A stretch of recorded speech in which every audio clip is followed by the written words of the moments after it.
Buenos días. Bueno, le habla la licenciada Idelisa Navarro Coronado. Soy especialista en nutrición clínica y renal.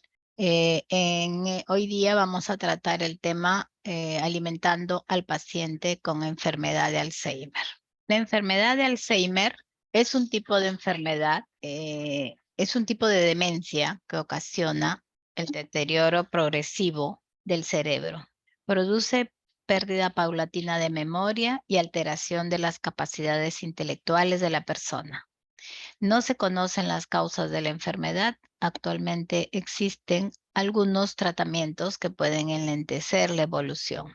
Esta enfermedad puede afectar a cualquier persona mayor de 45 años, aunque es más habitual a partir de los 65 años. Aparece tanto en hombres como en mujeres, siendo mayor la incidencia en el sexo femenino. Este deterioro evoluciona en varias fases clínicas, como son 4 tipos de estadios: el estadio inicial o fase de demencia leve, el estadio medio o fase de demencia moderada, el estadio grave o fase de demencia grave y el estadio final. Debido a los cambios que se producen a lo largo de la enfermedad, como por ejemplo la distracción, la confusión de horarios, hiperactividad, dificultad para masticar y tragar, etc., estas personas son candidatas a presentar problemas en su alimentación. El comportamiento de una persona enferma de Alzheimer frente a la comida se va modificando con el tiempo. A medida que progresa la enfermedad, los problemas más frecuentes relacionados con la alimentación en las diferentes fases de la enfermedad van a ser así. En el estadio inicial, por ejemplo, los pacientes pueden comer solos, pero la pérdida de memoria les hace descuidados. Se olvidan de la comida, de los horarios, etcétera, ¿no? La falta de atención hace que no lleguen a completar todas las tomas de alimentos. En esta fase es muy importante fomentar su autonomía, haciéndoles partícipes, por ejemplo, en la elaboración de la comida, en la preparación de la mesa o en el lavado de los platos, ¿no? En el estadio medio existe dependencia parcial, necesitando ayuda para comer y beber. En ocasiones es posible que no pueda masticar y tragar bien los alimentos. Aparece una disminución de la percepción de los olores y de los sabores, que junto con una disminución de la salivación y sequedad de la boca provoca en estos pacientes un rechazo a la comida. No son capaces de utilizar correctamente los cubiertos. Las alteraciones visuales dificultarán que identifique correctamente los alimentos. En el estadio grave, ya la dependencia para que le alimenten es total, ¿no? Aparece una disminución de la percepción de los olores y sabores, que junto con aparece la dificultad para tragar tanto alimentos sólidos como líquidos, con riesgo de atragantamiento, por lo que el enfermo rechaza o empieza a rechazar la comida. El aparato digestivo puede tener funciones enlentecidas y dificultades de evacuación por estreñimiento, ¿no? Que pueden volverse más, con más estreñimiento. Entonces, con la alimentación, ¿qué debemos intentar conseguir? Debemos intentar conseguir los siguientes objetivos. Por ejemplo, administrar una dieta que cubra sus necesidades nutricionales. Asegurar una buena hidratación. O sea, administrar una dieta que cubra sus necesidades nutricionales de acuerdo a cada paciente, ¿no? Esto es individual, hay que cubrir bien sus calorías, sus proteínas, sus lípidos, ¿no? Asegurar una buena hidratación, asegurar que consuma suficiente cantidad de líquidos para que se encuentre hidratado. Evitar el estreñimiento, casualmente, por eso es necesario que se encuentre bien hidratado y que la dieta cubra sus necesidades nutricionales. Facilitar al máximo las comidas para evitar problemas al tragar, ¿no? O sea, cortarle bien las comidas, hay que modificar el tamaño de las porciones, ¿no? Intentar que coma él solo la mayor cantidad posible de alimentos. O sea, hay que tratar que él participe, no hay que tratar de, digamos, hacerlo todo por él, ¿no?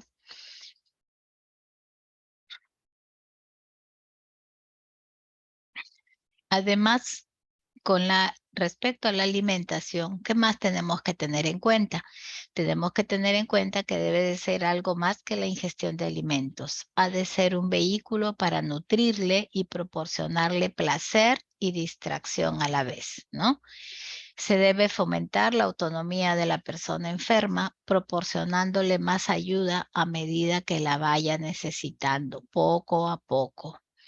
Es positivo mantener los hábitos que tuviera anteriormente, no excluirle de las comidas familiares, por ejemplo, ¿no? Salir a comer afuera siempre que pueda, se le puede salir a comer, hacer participar, ¿no? Que participe en las comidas familiares, porque la familia pues es muy importante, ¿no?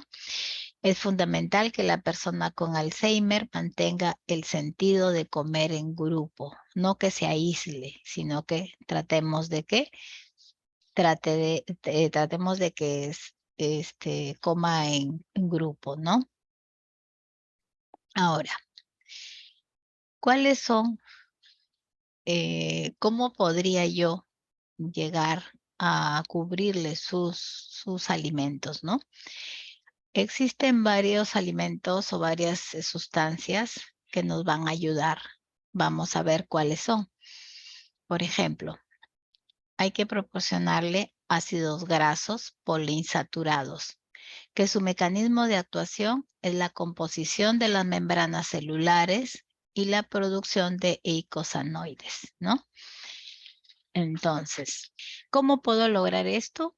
¿Con qué alimentos se puede lograr? Con los ácidos grasos omega 3, omega 6, que se encuentran pues en los aceites de maíz, de girasol, de soya, en los frutos secos, en el germen de trigo, en el aceite de oliva, en el atún, en la trucha, en el salmón, ¿no? En las semillas de chía y de lino.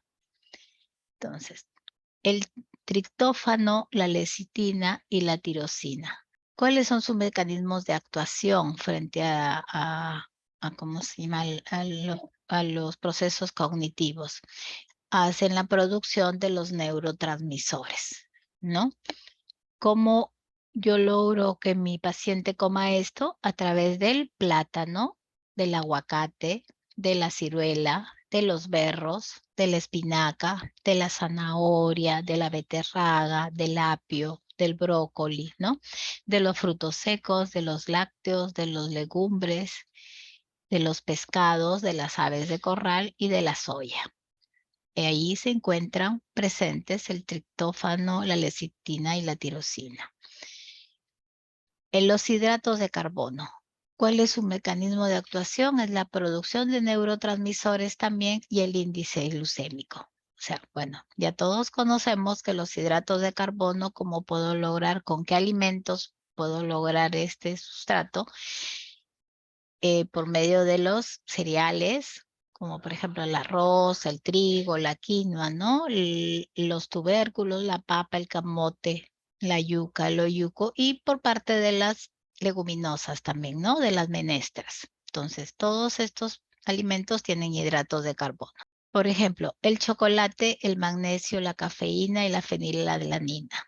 ¿Cuál es su mecanismo de actuación? La liberación de endorfinas. ¿En qué alimentos puedo encontrarlos? En los lácteos, en los huevos, en el pescado, en el pollo, en las legumbres, en los espárragos, en la soya, en los cereales germinados, en el perejil, por ejemplo, ¿no?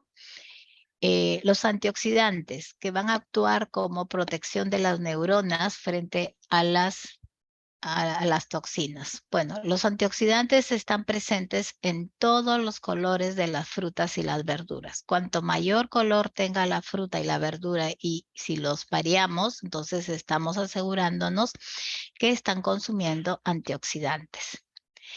La fosfatildilcerina. ¿Cómo actúa? Mantenimiento de la membrana neuronal, el aumento del número de receptores y de las ramificaciones dendríticas, la estimulación de la liberación de los neurotransmisores. ¿En qué alimentos puedo yo encontrar esto? Esto lo puedo encontrar en los pescados, en las carnes rojas y blancas, en el hígado, en los lácteos, en los huevos, en la soya, en las legumbres blancas, ¿no? Mejora esto las habilidades cognitivas y el comportamiento, ¿no? En el Alzheimer. La colina, la acetilcolina y la lecitina. ¿Cuál es su mecanismo de actuación? El mantenimiento de la membrana neuronal, el aumento de la disponibilidad de acetilcolina, la facilitación de la actividad de los sistemas dopaminérgicos, ¿no? Entonces, ¿dónde los encuentro? Los encuentro en los huevos, en la carne bovina, en los mariscos, en la coliflor, en el brócoli, en el hígado, en las yemas de huevo, en la papa, ¿no? En los frijoles blancos. Ahí encuentro yo colina, acetilcolina y lecitina. El piracetam. El piracetam actúa sobre la facilitación de la actividad de los sistemas colinérgicos, noradrenérgicos y dopaminérgicos, mantenimiento de los receptores neuronales y la protección de las neuronas frente a toxinas. ¿En dónde encuentro yo este producto, este sustrato? Encuentro en el café, en el té verde, por ejemplo, en los arándanos, ¿no? En el cacao. Los arándanos es una fruta muy, muy especial para todo, para todas las enfermedades, se podría decir, ¿no? Entonces, la vinpositina, bueno, la vinpositina es un químico derivado de la vincamina, pero ¿qué hace? Hace el incremento del flujo cerebral, el aumento del transporte y la captación de glucosa y la elevación de la disponibilidad de acetilcolina, ¿no? Esto es un químico, pero que en combinaciones altas con la vitamina E, por ejemplo, y con el ajo también, nos va a ayudar mucho, ¿no? En los problemas de Alzheimer. La acetil-L-carnitina, que actúa en el incremento de la producción neural de energía, en la protección de las neuronas frente a toxinas, en el mantenimiento de los receptores neuronales y en el aumento de la disponibilidad de acetilcolina, ¿no? ¿En dónde encuentro yo la acetil-L-carnitina? En las pechugas de pollo, en el bacalao, en el pan de trigo integral, en el queso cheddar, por ejemplo, en el queso de cabra, en el conejo, en el cerdo, en la ternera, en el venado. ¿No es cierto? Esto es un aminoácido. Entonces, teniendo en cuenta todo esto, tenemos que ver las características de la dieta. La dieta debe adecuarse a la situación del paciente, según el estadio de la enfermedad en el que se encuentre, ¿no? Deberá ser variada y de sabor agradable, respetando al máximo los gustos del enfermo. Debemos elegir alimentos que aporten la energía y nutrientes que necesita el paciente.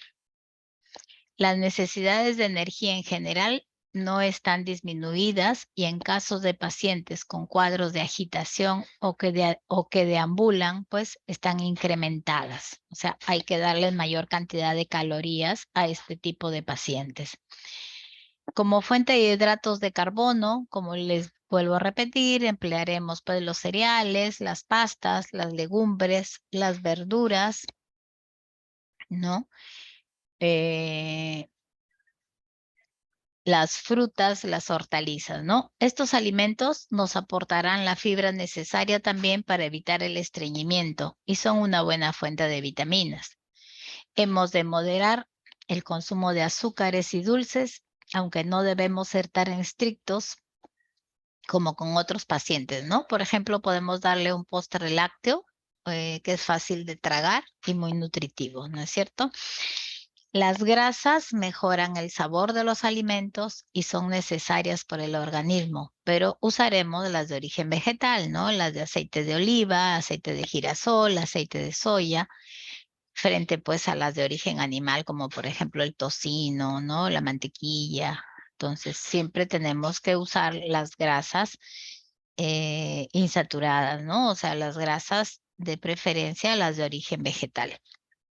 Las proteínas las obtendremos de las carnes, de los pescados, de los lácteos, de los huevos, aunque no hay que olvidar que las legumbres y cereales, ¿no? También nos aportan proteínas, aunque de menor calidad, sobre todo los de las leguminosas, ¿no? Los de las menestras, por ejemplo. Entonces, ¿cuáles serían las raciones diarias recomendadas?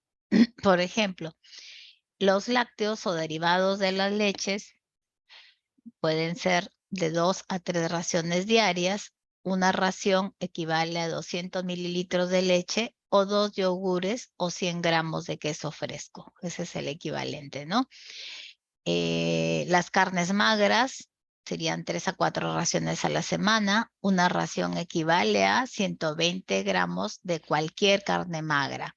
Estamos hablando generalmente de carnes blancas, pues, ¿no?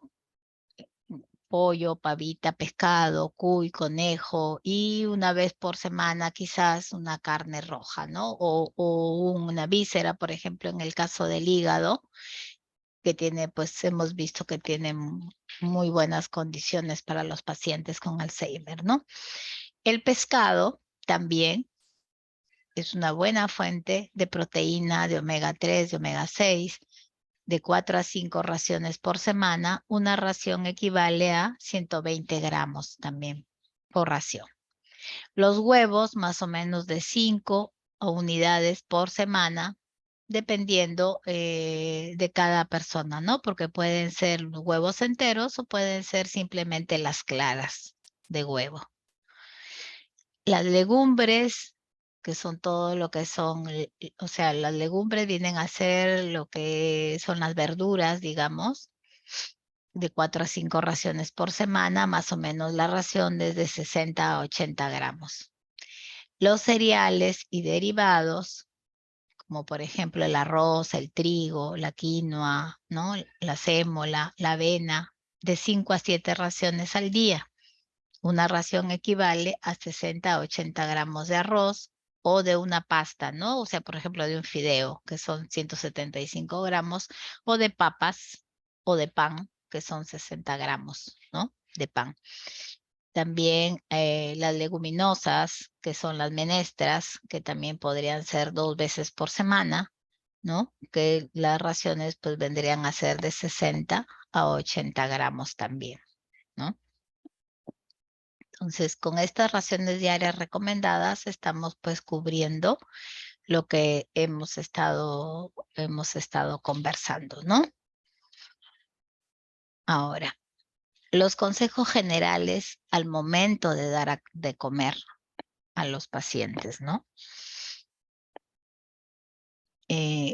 Convertir las comidas en un hábito, realizarlas todos los días a la misma hora y en la misma habitación. O sea, no hay que cambiarle los horarios de alimentación, hay que tratar de mantener los horarios, o sea, son hábitos que se tienen que mantener, las comidas a la misma hora, ¿no? El desayuno a la misma hora, el almuerzo a mitad de mañana, el desayuno a mitad de mañana, el almuerzo a mitad de tarde y la cena, ¿no es cierto? Hay que mantener los horarios.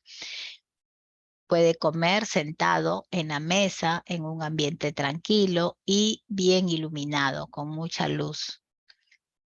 Conseguir una inclinación de la cabeza que permita al paciente tragar con más facilidad, ¿no? Animarle a masticar bien los alimentos, o sea, no hacerle que coma rápido, sino que se demore un poco masticando bien los alimentos. No es conveniente obligarle a comer por la fuerza. Él debe de comer también o sea, lo que él desea, pero pues, o sea, siempre y cuando sea lo necesario, ¿no? Evitar también los factores externos, por ejemplo, que aumenten la distracción, por ejemplo, las televisiones, los radios, ¿no? Que a veces los distraen y por estar mirando no hacen caso a comer, ¿no? Ahora, realizar comidas frecuentes y poco abundantes. Es necesario que se abunde, o sea, fraccionar más las comidas y que sean en poca cantidad, para que así ellos también puedan ver y a veces se asustan al ver las comidas, pues un plato tan lleno, se asusta el paciente, entonces es preferible fraccionarla para que pueda comer más tranquilo, ¿no? Hay que cuidar la presentación de los platos. Un plato bien preparado, con colores y con un buen aroma, vale más que un plato muy lleno. O sea, yo puedo tener un plato lleno, pero si es un plato que no tiene color, que no tiene un buen aroma, entonces esto no le va a provocar, no le va a incentivar los sentidos, ¿no? Entonces, un plato pequeño, pero que tenga varios colores para que sea pues atractivo a la vista, ¿no? Partir la comida en trozos pequeños para evitar el atragantamiento y facilitar la masticación. Partir la comida lo más pequeño que puedan para que pues el paciente, como les vuelvo a repetir, pueda masticar mucho mejor y pues pueda pasar la comida, ¿no? Comprobar la temperatura de la comida también. Es muy importante comprobar la temperatura de la comida, porque de repente si está muy fría, tampoco no le va a dar ganas de comer y si está muy caliente se va a quemar y también no la va a saber apreciar, ¿no? Si hay dificultad para tragar, modificar y adaptar la consistencia de los alimentos. Por ejemplo, texturas suaves y homogéneas, no mezclar diferentes consistencias, líquidos y sólidos en el mismo plato, no. Ahora en la industria hay bastantes, se pueden usar espesantes, hay productos que se venden especialmente para espesar las comidas, ¿no? Y las gelatinas también para pero los espesantes se pueden usar tanto para alimentos salados como para alimentos dulces, ¿no? Entonces, ahora tenemos esto en la industria que nos ayuda bastante en esto.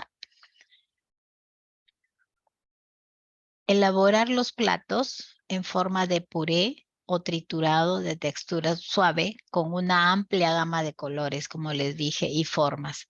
Se pueden utilizar diferentes moldes o dar forma con una manga pastelera o ser atractivo, no ponerle un plato así, o sea, de un solo color, ¿no? A veces, por ejemplo, los colores blancos, nada más de, por decir, un arroz, un puré de papa, todo blanco, no le llama la atención.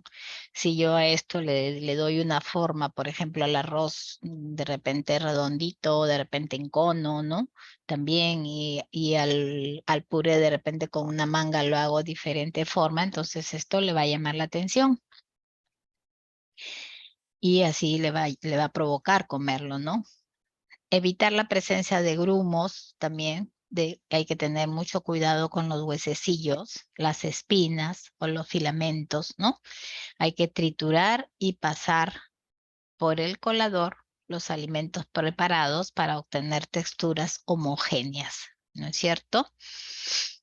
No añadir más líquido del necesario en el triturado. ¿Por qué? Porque reduciría el valor nutritivo de la dieta. Por ejemplo, si yo o una crema, porque no la puede comer, le añado más líquido, entonces su valor calórico y el proteico va a reducirse y el paciente se va a satisfacer más rápido con menos cantidad. Entonces no estoy proveyendo las cantidades necesarias de calorías o de proteínas en ese alimento, ¿no? Hay que tener mucho cuidado. Emplear condimentos suaves para potenciar el sabor de los alimentos, ¿no? Por ejemplo, las hierbas aromáticas, ¿no? El romero, el laurel, el orégano, el tomillo, la albahaca, ¿no?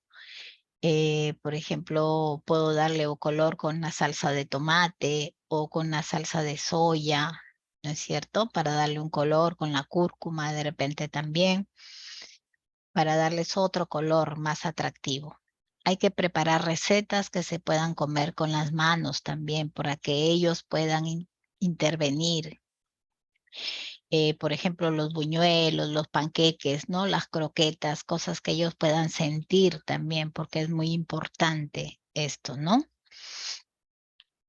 Dar la comida al enfermo sin prisas y con mucha paciencia, ¿no? O sea, no estar apurados y no estarles gritando, ¿no? Hay personas que no están apurados y que les ponen o les dicen, no sin gritar quizás, pero de repente están que les insisten y no muestran paciencia, entonces el paciente se altera, ¿no? Y en lugar de hacer que coma, pues no va a comer definitivamente, ¿no?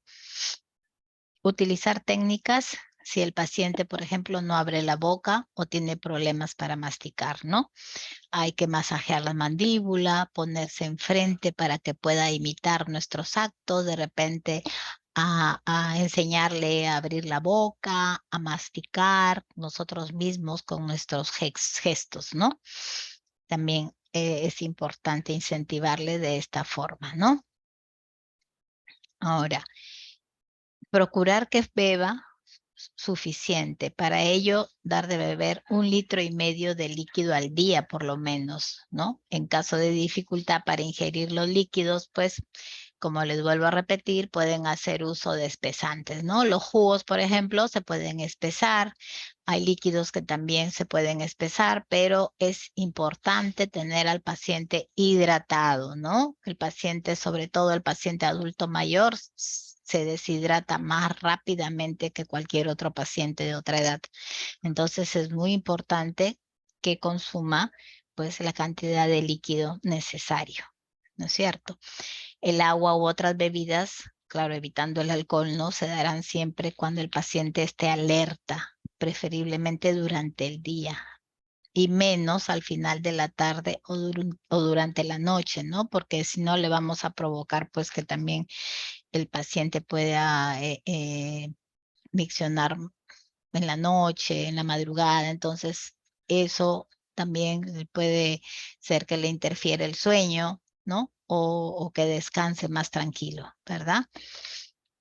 Incluir la máxima variación de alimentos para evitar déficits nutricionales. Hay que incluir, por ejemplo, pollo, pavita, pescado, huevos. Dentro de los pescados hay variedad de pescados también que podemos darles, ¿no? Hay diferentes tipos de menestras. O sea, hay que cambiarle mucho, hay que variar mucho su dieta, ¿no?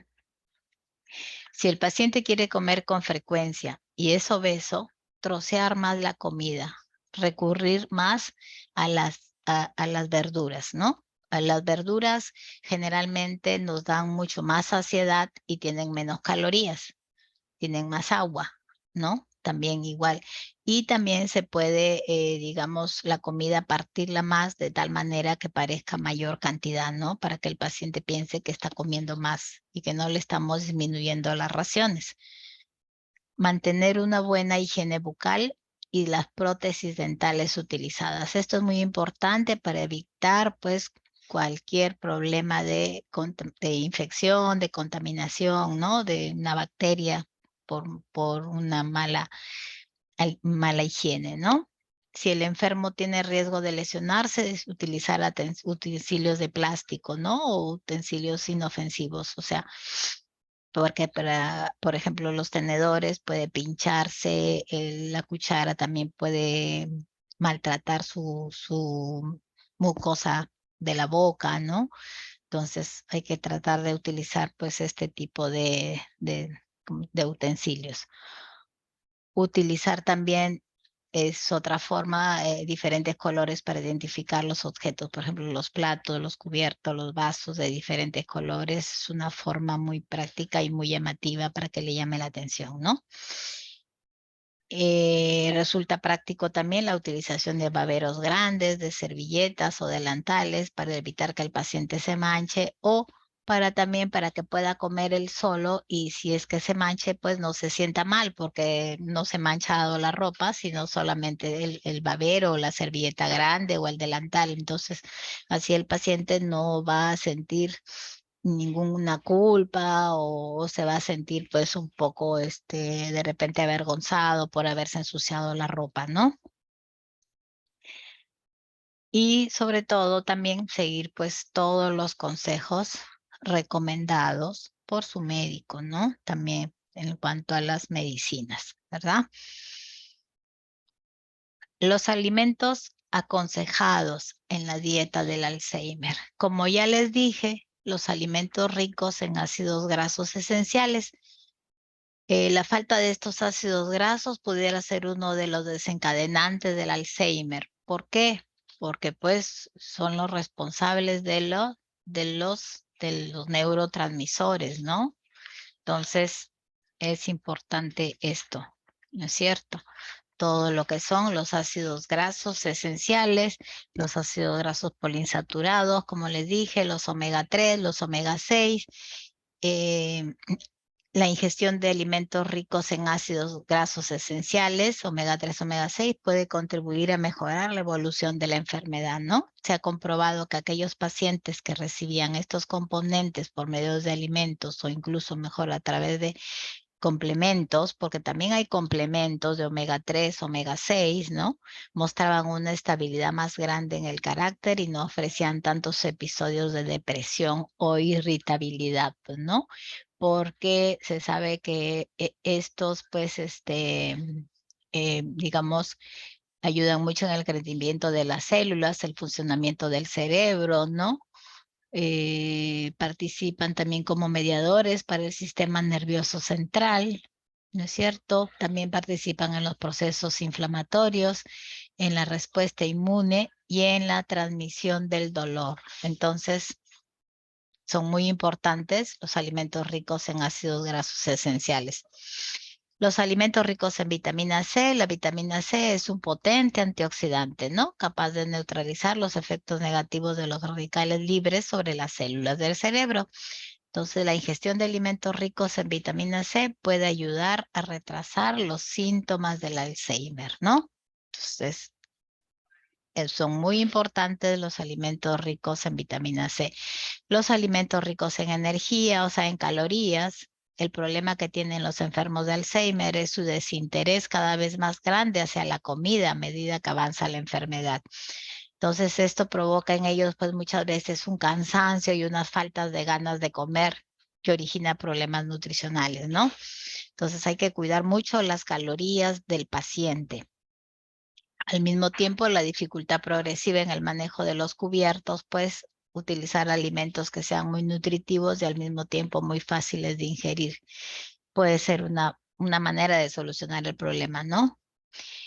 Por ejemplo, la leche, los lácteos enriquecidos con minerales y vitaminas son muy importantes, ¿no? Y con esto podemos obtener, digamos, una cantidad pues de energía y sobre todo de proteínas, ¿no? Los alimentos ricos en vitamina E, por sus propiedades antioxidantes también, la vitamina E puede ayudar a retrasar los efectos destructivos del Alzheimer en las células cerebrales, ¿no? Los vegetales que poseen estas vitaminas son todas las grasas de origen vegetal, por ejemplo, el aceite de germen de trigo, ¿no? Las semillas de girasol, las avellanas, el aceite de girasol, las almendras tostadas, aunque sea tostadas o molidas, pues porque son frutos secos, pues que son muy duros, ¿no? Son difíciles de comer, pero se pueden tostar y incrementar, por ejemplo, en sus panqueques, ¿no? En sus queques que se le pueden dar. El aceite de oliva, ¿no? Otras fuentes vegetales poseen cantidades menores también, como por ejemplo las frutas como la manzana o como los espárragos, ¿no? También el mango, la palta también tendría vitamina E, pero en cantidades menores. Muchos otros vegetales también tienen vitamina E en cantidades pequeñas, ¿no? Entonces, la mayor parte están en los frutos secos, están también en las hortalizas de hojas verdes, como la espinaca y el brócoli, también tienen buen contenido de vitamina E. Entonces, también es muy importante incluirlas en su alimentación, ¿no? Los alimentos desaconsejados del Alzheimer, ¿no? Los alimentos no aconsejados para el Alzheimer, dada la dificultad de la deglución del enfermo de Alzheimer, así como su dificultad en el manejo de cubiertos, deben evitarse pues todos aquellos alimentos que puedan ser difíciles de tragar, ¿no? O que corra el peligro de tragarse enteros sin masticar. Igualmente debemos evitar aquellos alimentos que precisan el uso de cucharas o utensilios muy difíciles de manejar, ¿no? Entre todos estos alimentos. Como les decía, por un lado, los frutos secos, ¿no? Pero los frutos secos, pues, se pueden moler quizás, o de repente chancarlos bien y presentarlos, pues, en los postres, y de esa manera ellos pueden comerlos, ¿no? Porque es muy difícil su masticación. Incluso pueden tragárselos, pues, enteros, ¿no? Y pueden exacerbar el potencial peligro de ahogarse, ¿no? Entonces hay que tener muy en cuenta estos tipos ¿cómo se llama? De preparación, más que nada de los frutos secos, ¿no? También pueden hacerlos en forma de galleta, siempre que no estén secas, ¿no? En que aparezcan estos alimentos bien triturados y de forma blanda, ¿no? Pero asimismo, las comidas muy blandas, por ejemplo, todas ellas comidas de consistencia muy blanda o líquida que precisan el uso de la cuchara y que puedan derramarse de la boca, por ejemplo, como las sopas, que no resultan muy aconsejadas, ¿no? Las sopas, no. Además, la sopa, digamos, es mejor darle un puré a una sopa porque sabemos que las sopas pues más cubren las necesidades hídricas que realmente son nutritivas, ¿no? Para todas las etapas de la vida. Entonces, las sopas además las van a satisfacer, se van a llenar rápido más de líquido que de alimentos nutritivos, ¿no?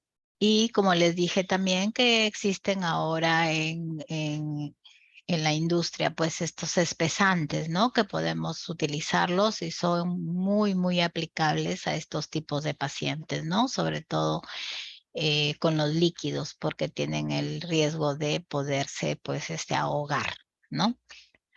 Entonces, ahora, ¿son perjudiciales los cubiertos o utensilios de aluminio? Existe una gran polémica sobre el hecho de que aquellos utensilios de cocina realizados con aluminio pueden ser perjudiciales para el enfermo de Alzheimer, ¿no? Parece ser que los enfermos presentan niveles de este metal muy elevados, ¿no? O sea, se cree que este metal ingerido en grandes cantidades, o sea, en cantidades elevadas, podría resultar, pues, poco, un poco, digamos, controversial, ¿no?